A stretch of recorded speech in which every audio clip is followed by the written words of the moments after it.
that we bring a guest on that fits their schedule. So we pick cold days where golf is not an option, and we bring in Nate Bauer, on3.com, Blue White Illustrated. Sir, welcome. That's been most of the spring. I don't think I have a round in Pennsylvania this cycle. I've got maybe a dozen, but there are a couple of days I regretted it. It's like, why am I out here? I don't it's think cold. I would feel good out in any of these days. It's no good. Yeah. Well, so ladies and gentlemen, boys and girls of all ages, the transfer portal, you may not have realized, is open. So we'll start with the football part of it. And already, look, Penn State has 119 guys. They've got 11 more coming in, so there's going to be some movement somewhere. They've had some movement today. Yep, something's got to give. And, I do think it might not be as cut and dry as, there's always finagling, put it that way, right? Yeah. But yes, John Mitchell, a redshirt freshman cornerback who was, he's from Florida, a touch of homesickness maybe, has decided to enter the transfer portal. He was a guy who, kind of split time, a little bit with the other freshman cornerback at Penn State. They wanted to get each of those guys 4 games and did. And then the second one that is predictably considerably more impactful on Penn State's current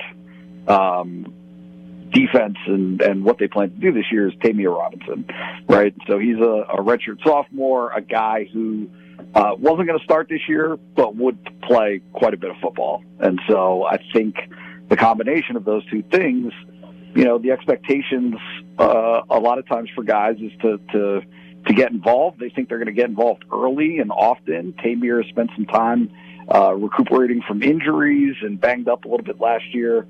So between those two things, I think he saw kind of the writing on the wall of, no, he's not going to start this year. They're going to play a ton of 2 linebackers.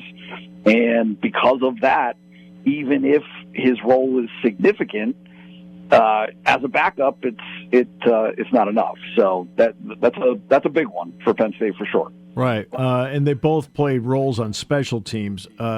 If you're going back to the SMU game, for example, that was John Mitchell that recovered the onside kick when SMU scored. I think people thought it was Anthony Ivey. It was not. It was John Mitchell that recovered it. So I mean, look, he played a role along the way, but. How difficult is this numbers game, especially considering that when the NCAA answered Judge Claudia Wilkin on Monday about her idea of grandfathering walk-ons, and they said, no, we really believe in the 105. Yeah, nothing. Little bit of a bait and switch going on from the old member institutions of the NCAA here. James Franklin and Penn State have tried vigilantly to ignore it, right? To maintain these guys as long as they can. Iowa's a program that effectively got rid of its walk-ons. And Kirk Ferentz talked about it in December, right? January. Yep. So Penn State has hung on to its walk-ons. There will be more quote-unquote scholarship opportunities, right?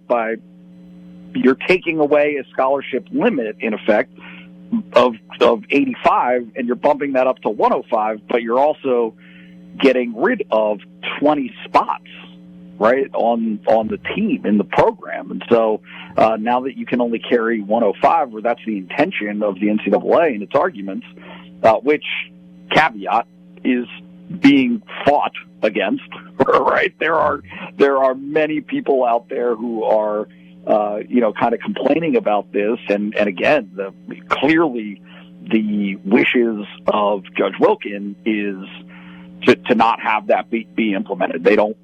She does not want to approve a deal that has a cap at 105. So yeah, it's complicated, but it's something that James Franklin has said repeatedly, he hasn't been really explicit about it in laying out what the plan is, but I think if you read between the lines a little bit, it's fairly clear. They've told guys who are in danger, hey, we're going to keep you as long as we possibly can. If a cut has to come, this is what your future is, right? And including the idea of going to great lengths to place these guys, to get them into other spots, other opportunities.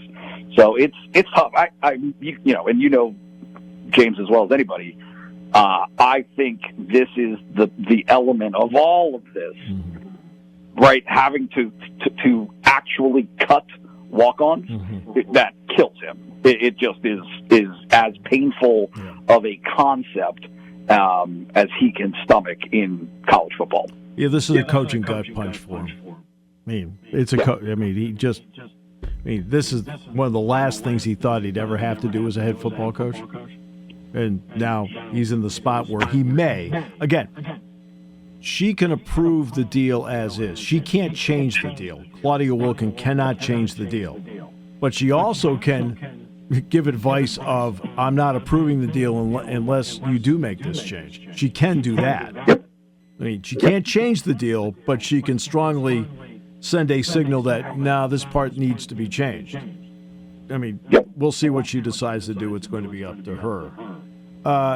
Penn State basketball now has a commitment out of the portal. They now have 9 scholarship players. Tell us a little bit about Josh, Josh Reed it is, who obviously had a terrific finish to his junior season at Cincinnati. Yeah, a guy coming from an established basketball school, a basketball program, a guy who's a veteran, right? He's going into his senior year. I think it came, if you read the sentiment, kind of online and Twitter and various other places, that Cincinnati fans really liked, right? Some of the contributions that he made on a decent team this past season down the stretch were good, right? He outdid he had an opportunity to start down the stretch. He started 9 of the last 10 games, and the only game that he didn't start was senior day, right? So would have been in the starting lineup for all 10 games to close out the rest of the conference schedule, I should say. Bumped his minutes up from the mid-teens into the mid to high 20s. And made the most of it. He shot 39% from 3 down the stretch there. He improved his scoring per game. His rebounding a little bit. And I think, Penn State needs, in my mind, you can correct me on this, but they really need 3 pieces. They need a veteran guard, which they do not have.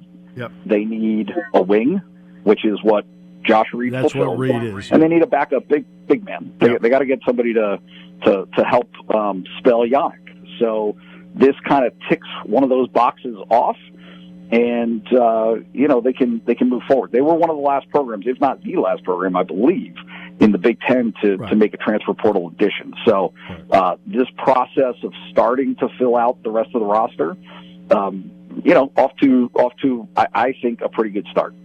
Yeah, I mean, and this, again, Mike knows they need big wings, so they get one here. And getting Eli Rice, Eli Rice is the guy people forget about. Getting him back has been really important, and you watch him on the practice floor, and after watching him on the practice floor, they really did miss him along the way. Yeah, very much so. He was going to take 3-pointers last year, and guess what they were missing, right? Of all the things that could have gone wrong last season, and I'm not saying that these are the only things to blame for some of the disappointments that they had. Sure. But Miles Goodman getting hurt right off the bat was a dagger. It really hurt them. And Eli Rice, right? Eli Rice not being available. Here's a guy that you picked up in the portal and you thought was going to be able to give you decent minutes right off the bat, and they had to shut him down from the get-go. So for Eli to not be there, he will absolutely every expectation is that he's a guy who's going to get some serious minutes this next year. Yeah. And there's no question about that with what they're doing. When you look at the calendar itself, I mean, the portal for basketball doesn't close until next Tuesday. The football portal is open during Penn State spring practice, and it closes on Friday. In some ways, how much of a mess is this because of, and I don't mean basketball, although basketball opened during the NCAA tournament. Why isn't there more common sense about when portals are open and closed compared to what we're seeing now? Because this is hurting cats. All of it. College athletics has no North Star in any of it, right? And everybody, to a certain extent, is looking out for themselves, and the way that the rules are constructed currently are a big part of that. It's more options for players, right? To have two windows for players gives them an opportunity twice a year to see where they stand in the pecking order and bail, right? And I think that there's a lot of good in it for players individually, in the sense that there is a market that didn't exist previously where you can maximize your opportunity as an earner, right? This might be the best, most lucrative period in a lot of these guys' lives, right? That's right. For bit players in basketball, for bit players in football, make 3-4x, right? What an average American salary is. That's right. Right? More than that. That's right. So if you can leave college with a nest egg of hundreds of thousands of dollars, depending on how you allocate it and use it, like, that's a great thing. I don't see a problem with that. And the reality is, the spring window opens the door for guys to kind of cash in on that. A guy like J.B. Nelson, who obviously left Penn State, late last week, like, he's not going to start at Penn State, or probably won't start at Penn State, wouldn't have started at Penn State, but will absolutely have a market as a guy with a ton of experience and playing at a position of need where you can rely on him. Somebody will pick him up, and somebody will pay him more than Penn State would have. So, but also is a fringe NFL guy, not a early round pick by any means, right? Isn't going to get a huge signing bonus to go to the NFL. So all of those things are on one side. But the problem with all of it is it doesn't make sense for the sport. That there is, it's like, what happened with Bo Prabula is criminal, right? To have this during your season, during your playoffs, is crazy. But he had to take advantage of that to maximize his opportunity. The same thing with the spring portal is, all right, you got teams going through spring practice. You got some teams that have finished spring practice. I think that James Franklin has been very forthright in communicating what the ideas are that are out there to fix the calendar and the ones that he's a proponent of. And what he said last night, and something that he's dropped a couple of times over really the last few months, is this idea of abandoning spring football altogether. Right? Just, okay, have a spring portal window where you've had the opportunity throughout winter workouts, what have you, to communicate to your players after the last season, after winter workouts, where they stand on your depth chart, what their money is going to be, all of these different components. Be very upfront and clear about that going into the summer, where he has suggested, and others have as well, OTAs, right? Mimic the model that the NFL does. That's right. But to have that be it. have that one window in the spring, allow guys to make their move. It fits with the academic calendar in a lot of ways, where you're not transferring in the middle of, an academic calendar at these different schools. So it kind of at least pretends to still care somewhat about academics. But it's a mess. It's a mess. And honestly, like, I'm rambling, but there's a reason for that.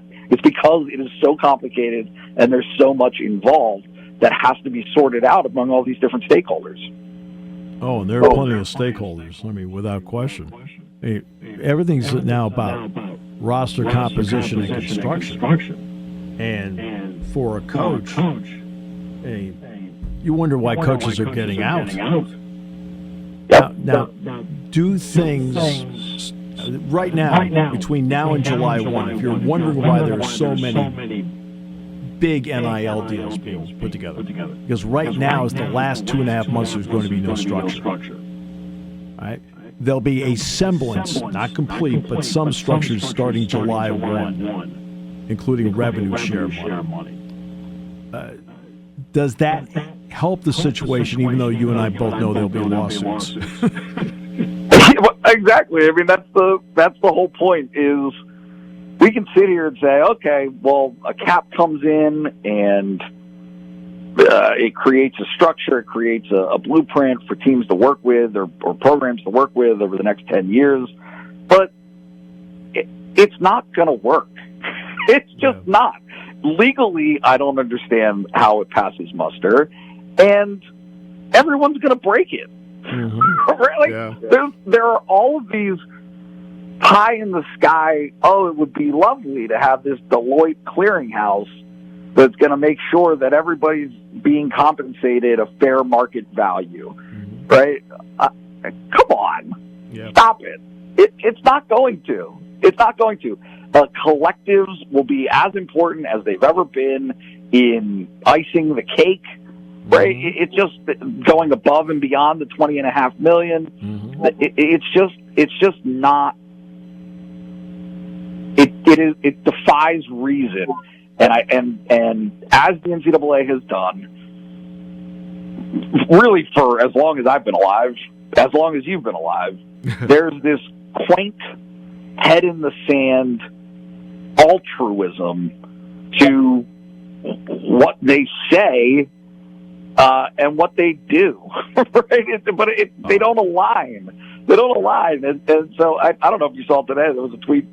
Somebody, a current walk-on at a college athlete, right, wrote to Judge Wilkin and published this letter. It was anonymous, and pointed out all of the ways that the NCAA contradicts itself in its own arguments, legally contradicts itself in its own arguments, talking about how grandfathering is so complicated and you can't do this, and it's unworkable because you'd have to reverse course on decisions that were made in advance of the 105 in January, right? And then the person points out, literally, the NCAA made a spur-of-the-moment decision to allow for 6 years for all COVID participants. Right. Right? Yep. So that was something that was able to be handled and figured out when COVID happened. But now you have a similar situation, and they're claiming legally that their hands are tied. There's no way that they can go back on decisions that were made previously. They can't change any of these things, and it just goes on and on and on. And I just, until, again, all the NCAA are member institutions. They're just university chancellors, presidents, athletic directors. That's it. Until they get serious about employee status, right?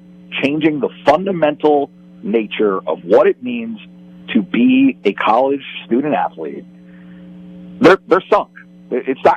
It doesn't work. It just contradicts itself constantly, and these are the messes that you're going to have to constantly be trying to clean up because it doesn't match up. It just doesn't make sense. Well, Dick Girardi and Sean Morris, that you know from BTN, and I have this running joke. It's all about the kids. And the reason we have the joke is that to the Pat Crafts, the James Franklins, the Mike Rhodes of the world, it is about the kids. But at the NCAA level, no. It is not about the kids. Well, and let's be honest with this. The reason it's not about the kids for the NCAA administrative level is because their main responsibility is to protect the institution. Yep. That's who they work for. Yep. They work for the institution. Yep. And so the institution's interests, of which, guess what? This is getting really, really expensive. Right? Yep. Now that comes into play because you were working on a system that said, hey, look at all these profits. Everybody makes the money that they do in college athletics because the labor was severely discounted for forever. Well, guess what? And let's put it into terms that are very front and center.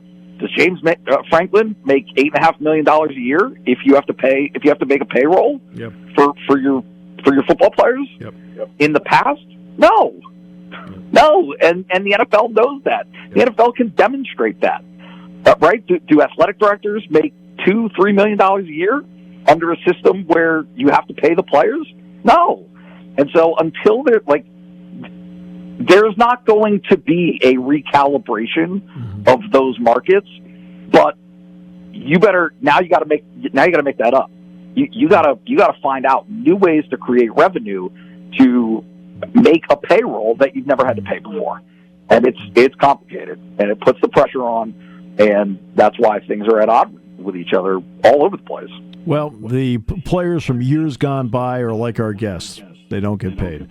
All right, so CBS News special report.